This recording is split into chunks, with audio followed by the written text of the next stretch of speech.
रामवीर और उसकी पत्नी चमेली दूसरे गांव में बने मंदिर में देवी के दर्शन करके जंगल से होते हुए अपने गांव हरियापुर लौट रहे थे। वो दोनों काफी देर से पैदल चल रहे थे। बैलगाड़ी खराब क्या हुई? हमारी तो चलते चलते हालत खराब हो गई। आपकी बातों में आ गई। आपने कहा था कि हम पैदल ही गांव का रास्ता तय कर लेंगे। अब और कितनी दूर रह गया है? बस 2 कोस दूर और रह गया है। ये सुनकर चमेली एक वृक्ष के नीचे बैठ गई। मुझसे अब और नहीं चला जाता। तो चिंता मत करो, हम इसी वृक्ष के नीचे कुछ देर आराम करते हैं और कुछ खा पी भी लेते हैं। यात्रा के लिए जो भोजन हमने रखा था उसे निकाल लो। अच्छी बात यह है कि वहाँ सामने तालाब भी है। पहली बार आपने अक्लमंदी की बात कही है। इतना बोलकर चमेली भोजन निकालने लगी और रामवीर कलश लेकर तालाब की ओर चला गया। वहाँ से पानी भरकर वापस आ गया। रामवीर और चमेली भोजन करने ही वाले थे कि तभी रामवीर की नजर दूर बैठे हुए एक साधु महाराज पर पड़ी, जो आंखें बंद किए हुए बैठे थे। अरे चमेली, हमने तो ध्यान ही नहीं दिया। वो देखो सामने एक साधु बैठे हुए हैं। चलो कुछ भोजन उन्हें भी दे आते हैं। साधु का आशीर्वाद मिल जाएगा इसी बहाने। आपको तो बस साधु के आशीर्वाद की पड़ी रहती है। ठीक है, मैं भी चलती हूँ। रामवीर और चमेली कुछ भोजन लेकर साधु के पास चले गए। साधु महाराज, हम हरियापुर गांव जा रहे हैं। रास्ते में यहाँ आराम करने के लिए रुके थे और भोजन करने वाले थे। तभी मेरी नजर आप पर पड़ी।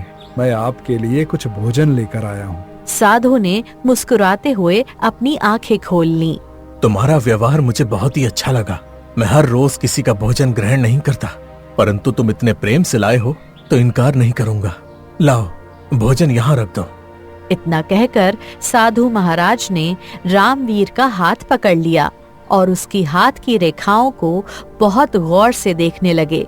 तुम्हारी पहली पत्नी संतान को जन्म देते ही स्वर्ग सिधार गई, ये सत्य है ना?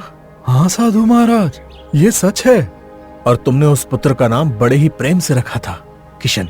उसके बाद गांव वालों ने तुम्हारे ऊपर दबाव डाला दूसरा विवाह करने के लिए, और तुमने दबाव में आकर चमेली नाम की एक स्त्री से दूसरा विवाह कर लिया, जिससे एक पुत्र और हुआ, मोहन। और ये तुम्हारी वही दूसरी पत्नी चमेली है। ये सुनकर रामवीर साधु के पैरों पर गिर गया। आप तो बहुत ही अंतर्यामी और ज्ञानी साधु मालूम होते हैं महाराज। एक बात और है, तुम्हारा पहला पुत्र किशन बहुत ही तकदीर वाला है। ये सुनकर रामवीर की पत्नी चमेली चौंक गई। उसे किशन की प्रशंसा बिल्कुल भी अच्छी नहीं लगी। क्या साधु महाराज, क्या तकदीर वाला है? मेरा पुत्र मोहन दिन भर खेत में काम करता है और किशन दिन भर जंगल में बैठकर बांसुरी बजाता रहता है। गांव में हर कोई उसके बारे में यही सोच रखता है, काम का न काज का, दुश्मन अनाज का। और आप कह रहे हैं कि वो तकदीर वाला है? जो सत्य है वही कह रहा हूँ, जो देख रहा हूँ वही बोल रहा हूँ। उसकी तकदीर कितनी बुलंद है, इस बात को एक दिन सारी दुनिया जान जाएगी, और एक दिन सारे राज्य के लोगों की जुबान पर केवल एक ही वाक्य रहेगा, रामवीर का पुत्र किशन वाकई तकदीर वाला है। अब तुम दोनों जा सकते हो। इतना कहकर साधु ने आंखें बंद कर लीं। चमेली गुस्से से उठ गई और रामवीर भी उठकर चल दिया। भोजन करने के बाद चमेली ने कहा, अब मेरा यहाँ मन नहीं लग रहा, चलो घर चलते हैं। रामवीर चुपचाप चमेली के साथ घर की ओर रवाना हो गया। घर के दरवाजे पर पहुंचते ही रामवीर ने अपनी पत्नी से कहा, साधु महाराज ने किशन की तारीफ क्या कर दी? तुम्हारा तो तब से मोह ही बन गया है। जिसकी प्रशंसा करनी चाहिए थी उसकी प्रशंसा तो की नहीं। साधु महाराज के कहने का मतलब क्या था कि तुम्हारा पुत्र किशन तकदीर वाला है और मेरा पुत्र मोहन बदकिस्मत है? ये सुनकर रामवीर थोड़ा क्रोधित हो गया। ये हमारा पुत्र और तुम्हारा पुत्र कहाँ से आ गया?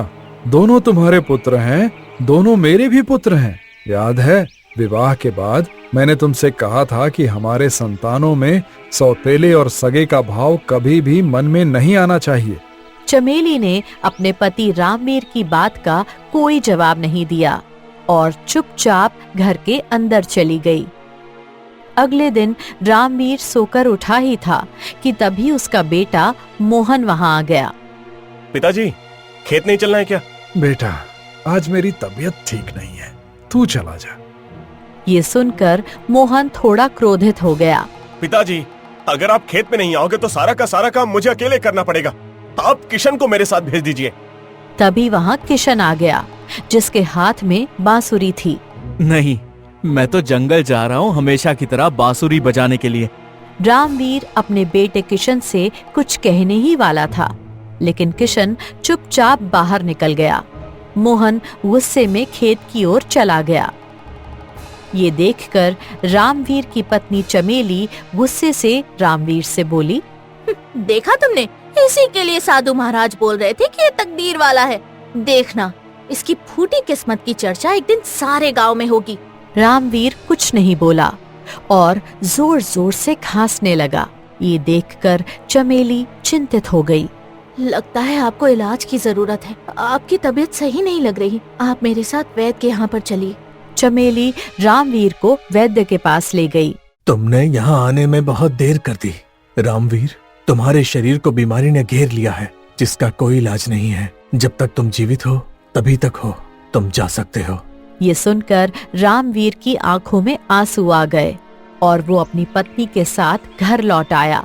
घर पहुंचकर रामवीर ने अपनी पत्नी चमेली से कहा, मेरी बीमारी की चर्चा तुम दोनों बेटों से मत करना, वो उदास हो जाएंगे। उन्हें इस बारे में कुछ भी मत बताना। शाम को जब किशन घर आया तो उसने घर पर उदासी का माहौल देखकर अपने पिता से पूछा, क्या हुआ पिताजी, आज घर में इतनी शांति क्यों है? ये सुनकर चमेली क्रोधित हो गई। तुझे इससे क्या? तुझे तो बस अपनी बांसुरी बजाने से ही फुर्सत मिल जाए। पिताजी, आप तो जानते हैं कि मुझे बांसुरी बजाने का कितना शौक है और मैं खेत में काम नहीं करना चाहता, बल्कि मैं तो राजमहल में जाकर बांसुरी बजाकर राजा का मनोरंजन करना चाहता हूँ।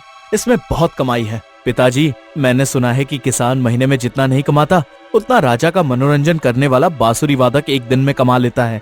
बेटा, मैं तेरी कला की कद्र करता हूँ, परंतु वो तो तब होगा जब राजा तुझे अपने महल में नौकरी पर रखेंगे। राजमहल में जगह पाना इतना आसान नहीं होता। सबसे पहले मनुष्य को पेट भरने की जरूरत होती है। इसलिए मैं चाहता हूँ कि तू अपने भाई मोहन के साथ खेत पर काम कर और जब फुर्सत मिले तब अपनी बांसुरी की धुन पर भी ध्यान दे। पिताजी, मैं खेत में काम नहीं करूँगा। समय ऐसे ही बीतने लगा। चमेली, जो अंदर ही अंदर किशन से नफरत करती थी और जो उसे सौतेली माँ की नजर से देखती थी, उसकी सोच धीरे धीरे असर दिखाने लगी। एक दिन मोहन घर आया। घर पर क्या हो रहा है, तुम्हें ये जानने की सुध है या नहीं? क्या हुआ माँ? चमेली ने सारी घटना अपने बेटे मोहन को बताई। तुम्हारे पिताजी कुछ दिनों के मेहमान हैं। आपने मुझे पहले क्यों नहीं बताया? ज्यादा जज्बाती होने की जरूरत नहीं है। देखो, मैं चाहती हूँ कि तुम खेत पर पूरी तरह से अपना अधिकार जमा लो, क्योंकि तुम्हारे पिता पूरा प्रयास कर रहे हैं कि किशन भी तुम्हारे साथ खेत में काम करने लगे, और अगर ऐसा हुआ तो फिर खेत का आधा हिस्सा किशन को देना पड़ेगा। जैसी आपकी क्षमा। पर मोहन और चमेली नहीं जानते थे कि उनकी ये बातचीत चुपके से रामवीर सुन रहा था। शाम को जब किशन वापस आया तो उसने अपनी माँ से कहा, माँ, जल्दी से खाना लगा दो, मुझे बहुत जोरों की भूख लगी है। लेकिन चमेली ने उसकी बात को अनसुना कर दिया। किशन ने अपने आप थाली उठाई और उसमें से कुछ खाना निकालकर खाने लगा। तभी चमेली ने उसके हाथ से थाली छीन ली। पहले जाकर काम कर, उसके बाद खाना खाना। दिन भर आवारा की तरह जंगल में घूमता है, बांसुरी बजाता रहता है, और मेरा बेटा मेहनत से काम करता रहता है। ये सुनकर रामवीर क्रोधित हो गया। ये तुम क्या कर रही हो चमेली? तुमने उसके हाथ से थाली छीन ली? हाँ, छीन ली तो तुम क्या करोगे? चुपचाप वहीं बैठे रहो, और अगर इतना ही बुरा लग रहा है तो अपने बेटे से कहो कि जाकर काम करके आए। अब उसे यहाँ पर हराम का खाना नहीं मिलेगा। ये सुनकर किशन उदास हो गया और घर के बाहर जाकर बैठ गया। कुछ देर बाद रामवीर किशन के पास आया। देख किशन, मैंने हमेशा कोशिश की है कि तुझे कभी अपनी माँ की कमी महसूस ना हो, पर अब मैं कुछ ही दिनों का मेहमान हूँ। मैं नहीं चाहता था कि ये बात तुझे पता लगे, पर चमेली का बदला हुआ व्यवहार उसने मुझे विचलित कर दिया है। मुझे डर है कि मेरे जाने के बाद कहीं वो तुझे घर से बाहर ना निकाल दे। ये आप क्या कह रहे हैं पिताजी? रामवीर ने अपनी बीमारी की सारी घटना बताई। देख बेटा, मैं चाहता हूँ कि तू खेत में काम कर। कल जो अगर मैं चला गया तो चमेली को तुझे बदनाम करने का मौका नहीं मिलेगा। चमेली और तेरे भाई की नजर खेत पर है और वो तुझे फूटी कौड़ी नहीं देना चाहते। क्या ये सच है? हाँ, मैंने चमेली और मोहन के बीच की बातचीत सुनी है। ये सुनकर किशन रो पड़ा। जैसी आपकी आज्ञा पिताजी, मैं कल से ही खेत में काम करूंगा। मगर शायद किस्मत को कुछ और ही मंजूर था। सुबह रामवीर हमेशा के लिए संसार छोड़कर चला गया। रामवीर को देखकर किशन फूट फूट कर रोने लगा। गांव के लोग इकट्ठा हुए और थोड़ी देर बाद रामवीर का अंतिम संस्कार कर दिया गया। कुछ दिन ऐसे ही बीत गए। एक दिन मोहन खेत में काम कर रहा था कि तभी वहां किशन आ गया। आज से मैं भी खेत में काम करूंगा। मोहन ने तुरंत किशन को धक्का दिया। निकल जा यहाँ से, ये खेत मेरा है। मैं इस पर अब तक मेहनत कर रहा हूँ। जैसे ही पिताजी संसार छोड़कर गए, खेत पर अधिकार जताने चला आया। ये सुनकर किशन की आंखों में आंसू आ गए। नहीं छोटे भाई, ऐसी कोई बात नहीं। मैं तो खेत में केवल इस वजह से काम करने के लिए आया था कि मैं नहीं चाहता कि माँ मुझसे कहे कि मैं मुफ्त की रोटियां तोड़ रहा हूँ। ना ही मैं खेत में कोई अपना अधिकार मांग रहा हूँ। पिताजी ने मुझसे कहा था कि मैं खेत में काम करूँ और मैंने उन्हें वचन भी दिया था, परंतु शायद किस्मत को कुछ और ही मंजूर था। मगर मोहन ने किशन की एक बात नहीं मानी और उसे खेत के अंदर घुसने नहीं दिया। थक हार कर किशन घर आ गया, मगर घर के बाहर अपना सामान पड़ा हुआ देखकर वो चौंक गया।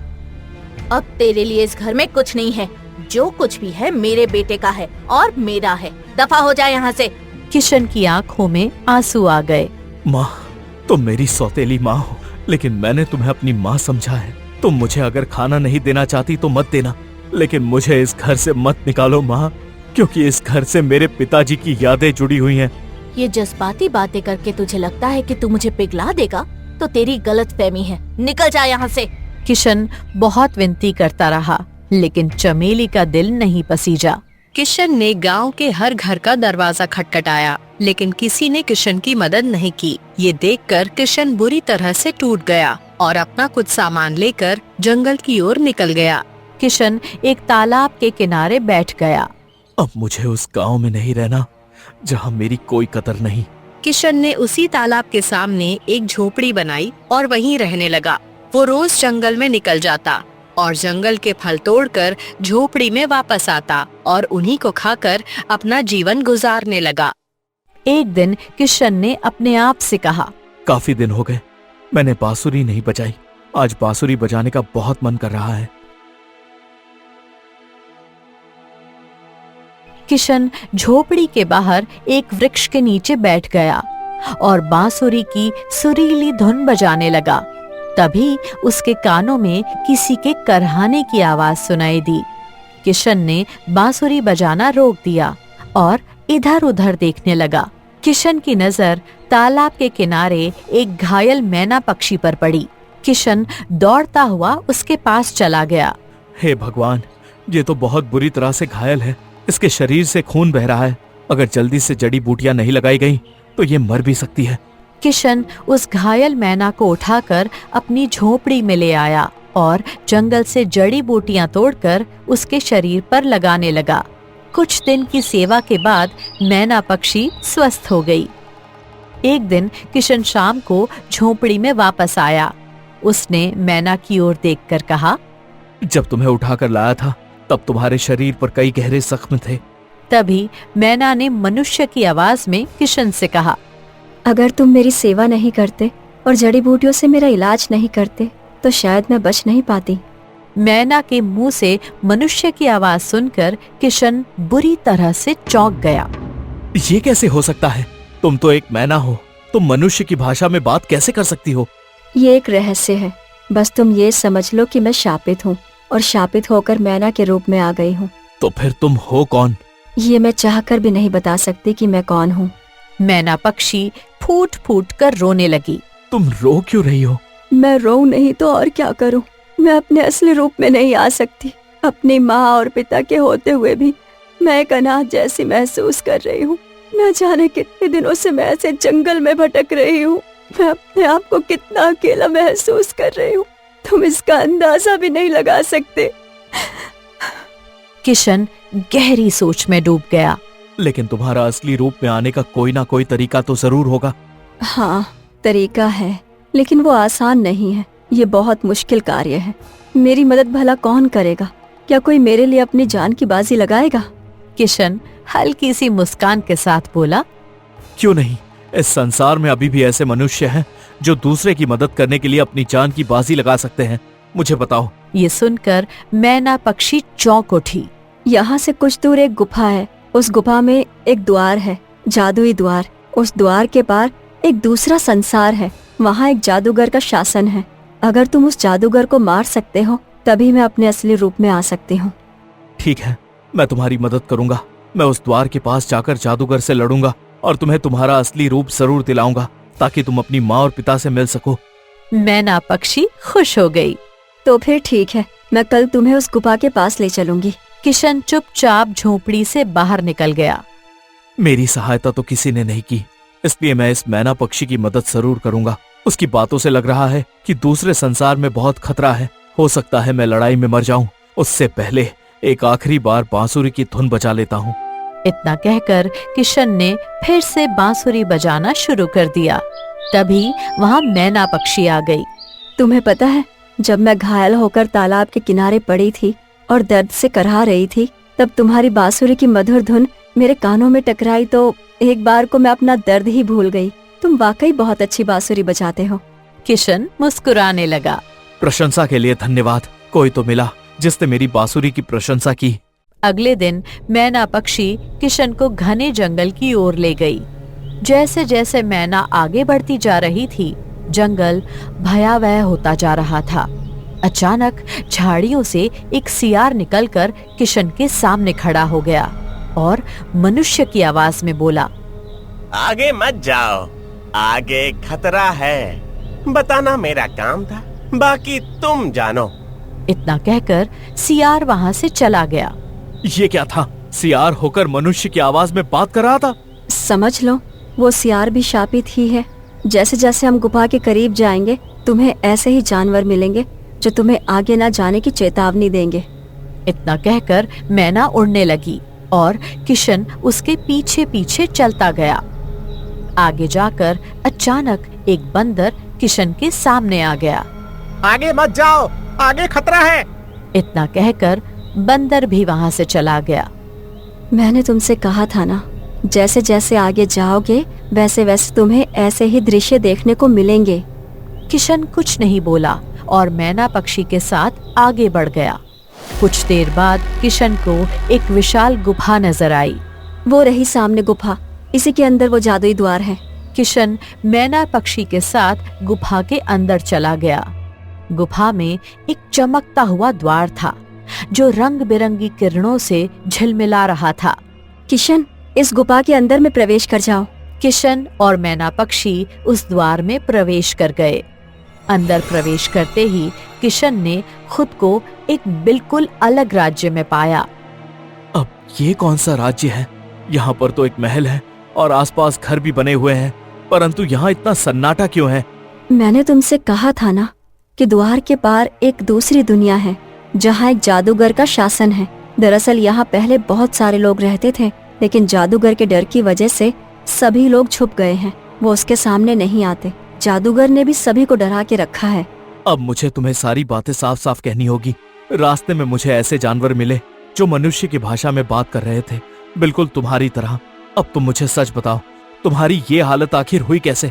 देखो, मैं ये नहीं जानना चाहता कि शापित होने से पहले तुम कौन थी, लेकिन तुम्हारा ये रूप कैसे बदल गया, ये तो तुम मुझे बता ही सकती हो। जब तक तुम मुझे पूरी बात नहीं बताओगी, मैं मदद कैसे कर पाऊंगा?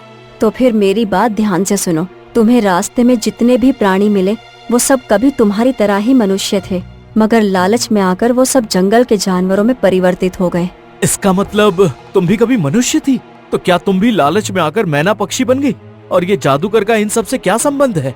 इस दूसरी दुनिया में एक ऐसा तालाब है जिसका पानी पीने से मनुष्य अमर हो सकता है, लेकिन उस तालाब का पानी केवल कोई मनुष्य ही निकाल सकता है।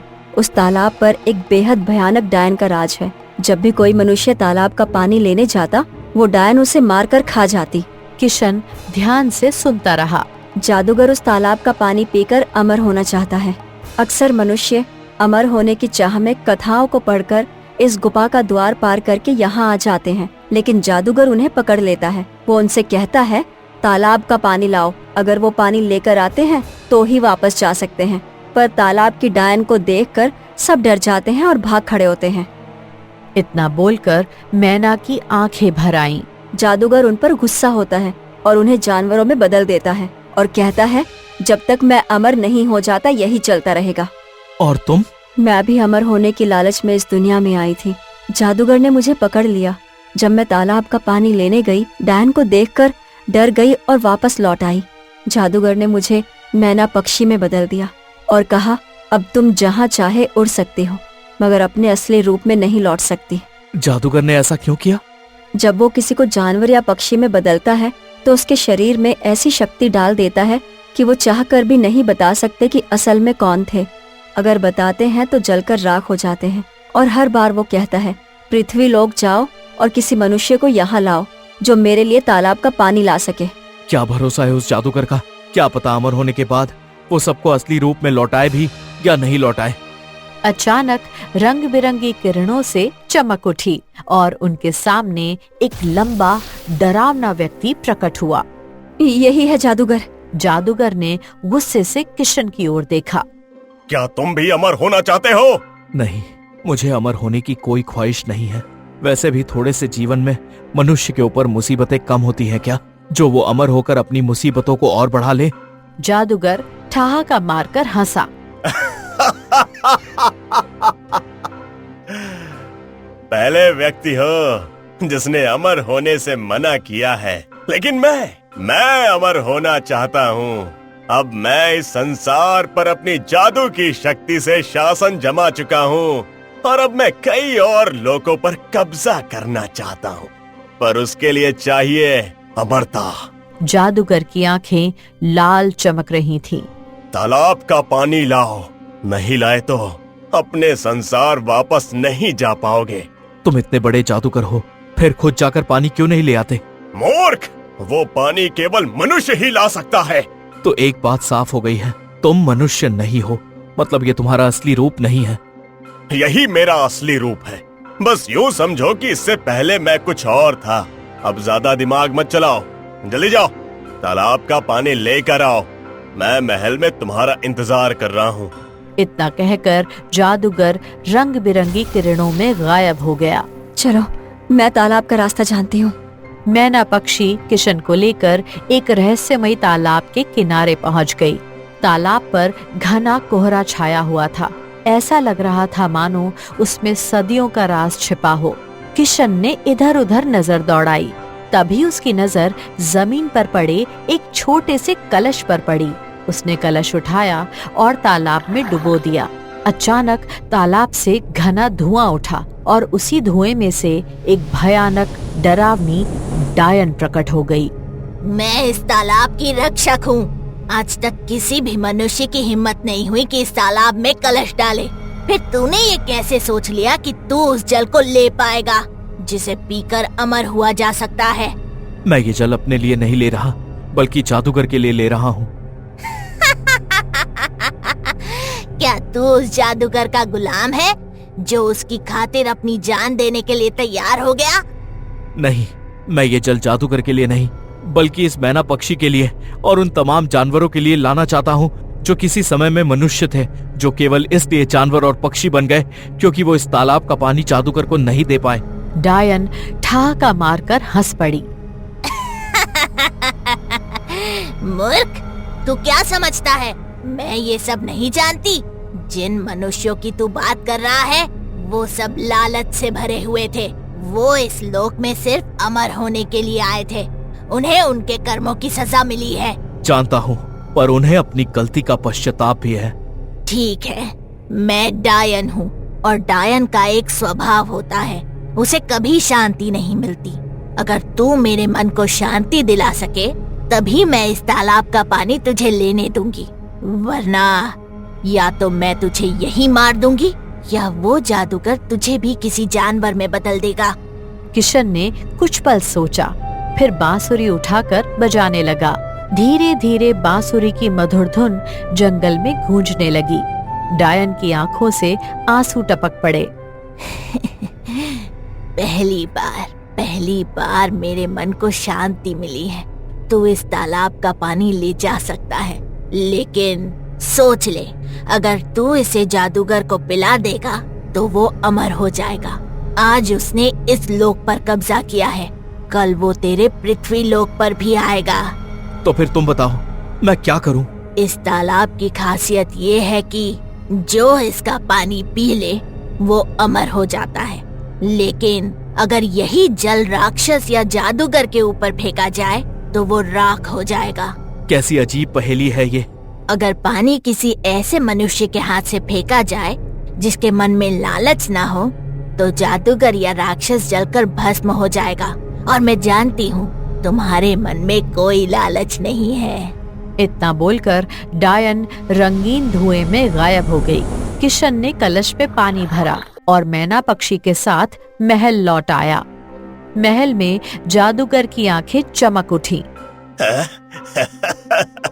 तुमने तो कमाल कर दिया। जल्दी से कलश मुझे दे दो ताकि मैं अमर हो जाऊं।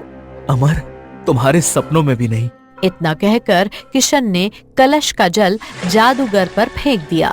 जादूगर की चीख गूंज उठी। उसका शरीर जलने लगा। वो अपने असली रूप एक भयानक राक्षस में बदल गया और राख होकर गिर पड़ा।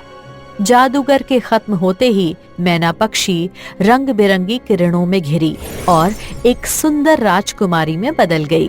तुम राजकुमारी चंद्रलेखा हो ना, हमारे राज्य के राजा विक्रम की पुत्री? हाँ, अमर होने के लालच में मैं गुफा तक पहुंची और यहाँ आकर फंस गई। जादूगर ने मुझे मैना पक्षी में बदल दिया, लेकिन तुमने मुझे शाप से मुक्त कर दिया। उसी क्षण जंगल में जितने भी जानवर और पक्षी थे सभी अपने असली रूप में लौट आए। चंद्रलेखा किशन को लेकर अपने महल पहुंच गई। राजा विक्रम अपनी पुत्री को देखकर फूट फूट कर रो पड़े। हमें तो उम्मीद ही नहीं थी कि तुम कभी लौटोगी। चंद्रलेखा ने सारी घटना अपने पिता को बताई। राजा विक्रम किशन से बोले, तुमने जो महान कार्य किया है वो कोई साधारण युवक नहीं कर सकता। मैं अपनी पुत्री का विवाह तुमसे करूंगा और विवाह के उपरांत तुम्हें इस राज्य का राजा घोषित करूंगा। कुछ ही दिनों बाद किशन और चंद्रलेखा का विवाह धूमधाम से हो गया। किशन राजा घोषित हो गया।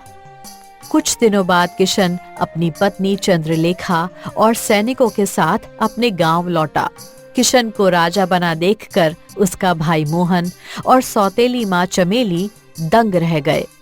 मैं यहाँ सिर्फ ये कहने आया हूँ, मेरे मन में तुम्हारे लिए कोई गुस्सा नहीं है।